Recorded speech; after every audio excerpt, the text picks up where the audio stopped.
Hello and welcome to another update video about Ethereum. Yeah, strange structure here on the chart. I think we still deal here with this sort of range pattern.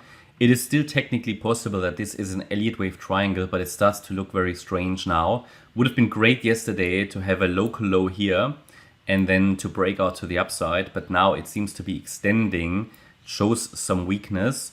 And I would say that, okay, as long as we are holding this range, it is still possible from here to break out directly in a fifth wave. Remember that we've been talking about, okay, this larger wave 2 finished on the 15th of June. We're now possibly in this third wave to the upside that should send us higher, okay, here, possibly into the $3,000 region eventually. At some point, we should get a deeper wave 2 pullback. And the question is, can we push higher in a fifth wave of the first wave first before we come down? Then we would need to adjust this support area a little bit. Or has the fifth wave of the first wave already topped and was this our high and we are coming down now? They are both valid interpretations. It's all about, okay, which support level is holding now. And as long as the 1865 level is holding, as I said yesterday, 1866, it is a direct breakout to the upside is possible from here after wave 4 finished as a triangle. But wave 4 can also be just a sort of a WXY structure. Be aware of that. No problem with that. We need to be flexible in corrections. So it could very much be that we had a wave W here. This was an X wave and we're now coming down in a Y wave. Absolutely possible. And this WXY structure is seen as a wave 4. As long as we're holding 1818, which I think it would have good chances to do so, but below 1818, this WXY structure will turn into a wave 2, and then the structure would be a bit different, because I would then have to count the wave 1 as complete here, and yeah, we just need to look at the subdivisions a little bit differently, but it's all about the support levels. 1866, as long as we're holding that, direct escalation higher as possible. But this really is a micro view. Below that level, and I wouldn't be surprised if it breaks out of the range to the downside, 1818 is key level because that's the 50% retracement of the third wave. Would allow for a deeper wave 4. Also, no problem, but it shouldn't get much longer, otherwise it will get out of proportion. And then we still have a chance to rally in a fifth wave from either 1845 or 1818. But if 1818 breaks as well, then I will assume we are already in wave 2 and have a chance to come into this region between 1694 and 1782. So this is just sort of the micro level view. Taking the bigger picture into account, none of that is changing the view that a larger wave 2 finished here on the 15th of June. And we just need to see how this is playing out. I gave you for that purpose yesterday the range between the Friday high, the bullish range between the Friday high and the 78.6 retracement at 1694. So this is the range that you could use for scaling in if you want to trade this on the long side here. This is the range that can be used for gridding.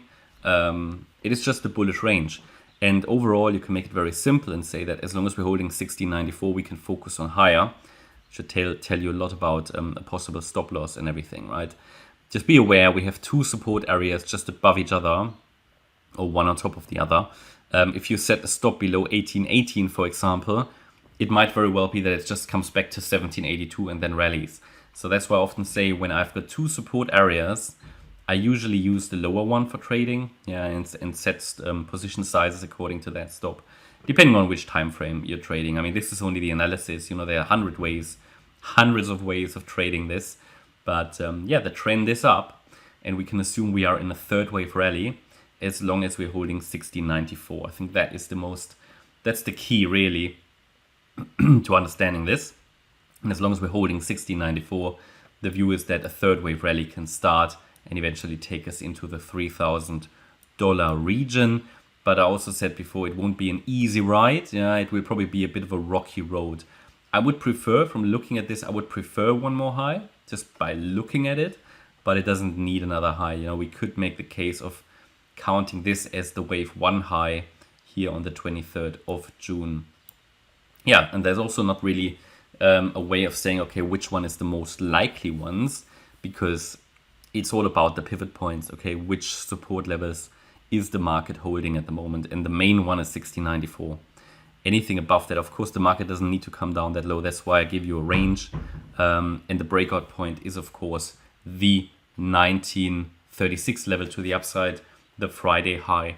And if we break above that level, we could move up in a fifth wave from here into the low $2,000 region. But the trend is certainly up and it's all looking quite good. Proportions are looking good. Market just doesn't seem to be ready yet to make a final decision. Market hasn't made up its mind yet. It's just consolidating, which is a good sign, because if it's consolidating after such a rally that was made last week, market doesn't want to give up all these profits, which is fairly bullish. So yeah, it's interesting. And however, be aware that Ethereum is a bit weaker than Bitcoin at the moment in general. We've got the ETH BTC chart that tells us that. I think in the last few days it's been balanced out, but overall on the ETH BTC chart there's a local downtrend, and Bitcoin is most likely going to outperform Ethereum for the next few days and weeks until we see a turnaround on that chart. That's my update about ETH. Hope you liked the update. If you did, please hit the like button, leave a comment and subscribe. And if you really like the content, then please check out the channel membership. Thanks a lot for watching. Bye bye.